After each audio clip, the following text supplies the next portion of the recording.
देखिए, इसमें दो बात है। एक तो सावरकर साहब की बात है, दूसरे जो है जो अपराध हो रहे हैं महिलाओं के खिलाफ, बच्चियों के खिलाफ, उनके रोकथाम के लिए और उनके जो आरोपी हैं उन पर विशेष सुनवाई के लिए अदालत की बात आई। वो बात एक अपनी जगह पर है, लेकिन सबसे बड़ा सवाल है कि क्या मैंने कानून बना देने से, सजा का प्रावधान जो है ज़्यादा से ज़्यादा कर देने से इस तरह के अपराध रुक रहे हैं क्या? दिल्ली में जो घटना हुई थी, दिल्ली में घटना के बाद जो है कितना हंगामा हुआ वहाँ। उसके बाद जो है मैंने 2 जजों का ये बना क्रिमिनल एक्ट में अमेंडमेंट करने के लिए, उसका रिपोर्ट आया, उसके आधार पर जो है परिवर्तन हुआ। सबसे बड़ा सवाल है कि इस तरह की घटना हो क्यों रही है और रोज रोज बढ़ती क्यों जा रही है। लोग काट के फ्रिज में रख दे रहे हैं, बेटा बाप को मार दे रहा है, कुल्हाड़ी से काट दे रहा है। इस तरह का अपराध जो है बेमतलब नाच हो रहा है, उसमें जो है नाचने वाले को गोली मार दिया, गाने वाले को गोली मार दिया। ये जो मैंने जिस बात के लिए आज से 20 बरस 25 बरस पहले लपड़ थप्पड़ होता था, घूसा चलता था, आज उस पर रिवाल्वर की गोली चल रही है। क्यों ऐसा हो रहा है? जब तक आप इसको नहीं समझिएगा और ये इस पर रोक नहीं लगाइएगा, तब तक ये कानून बनाने वाला नहीं है।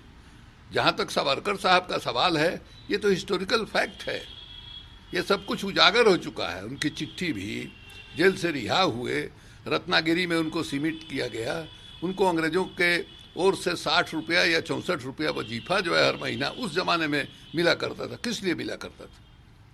ये सब कुछ तो इतिहास का तथ्य है। लेकिन आप जो है उनको महान क्रांतिकारी, हाँ, उस घटना के पहले 1857 की जो क्रांति हुई थी, उस पर जो सावरकर साहब ने उसका इतिहास लिखा, वो उनका सबसे अच्छा काम माना जाता है। और उस किताब में कहीं भी कम्युनलिज्म नहीं दिखाई दे रहा है। ये बाद में कहाँ से ही किस तरह से परिवर्तन हुआ ये हम नहीं कह सकते हैं, लेकिन ये परिवर्तन हुआ। और ये भी सही है कि उन्होंने माफ़ी मांगी, वजीफा उनको दिया, रत्नागिरी के इलाके में वो सीमित रहे। ये सब अपने जगह पर तथ्य है। सावरकर के रिश्तेदार शिवसेना सांसद ने अंग्रेजों को दया पत्र टिप्पणी वाली टिप्पणी पर राहुल गांधी के खिलाफ प्राथमिकी दर्ज कराई है। वो तो अपने फंस रहे हैं, तो साबित हो ही जाएगा।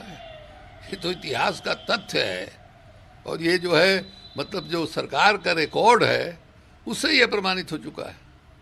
इसलिए केस और मुकदमा करने से कुछ होने वाला नहीं है।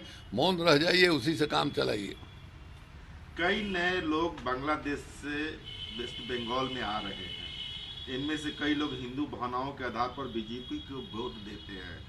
कृपया सुनिश्चित करें कि हमारी पार्टी का समर्थन करने वाले को ही मतदाता सूची में जगह मिले। टीएमसी के विधायक खुकन दास ने कहा। ऐसा होता है कि हमारे पार्टी का समर्थन करने वाले लोगों का ही मतदाता सूची में नाम रखा जाए और जो हमको वोट नहीं देगा उसका नाम मतदाता सूची से निकाल दिया जाए। ऐसा कहीं होता है क्या?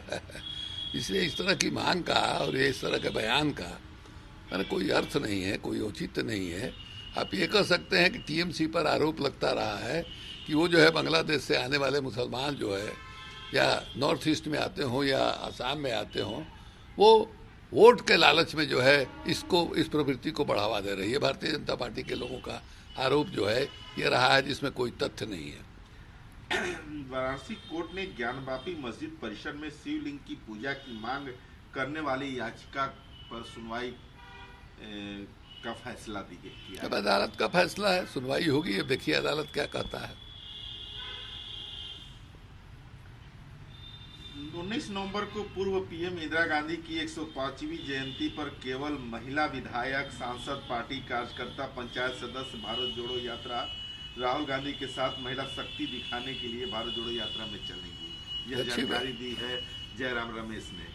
ये ठीक है, इंदिरा गांधी को स्मरण करने का, वो भी जब भारत यात्रा मैंने भारत जोड़ो यात्रा जो है राहुल गांधी कर रहे हैं, उस दरमियान उसके साथ साथ मैंने इंदिरा गांधी जी को याद करने के लिए, उनको नमन करने के लिए, उनको श्रद्धांजलि देने के लिए कांग्रेस पार्टी ने या राहुल गांधी जी ने ऐसा निर्णय लिया है।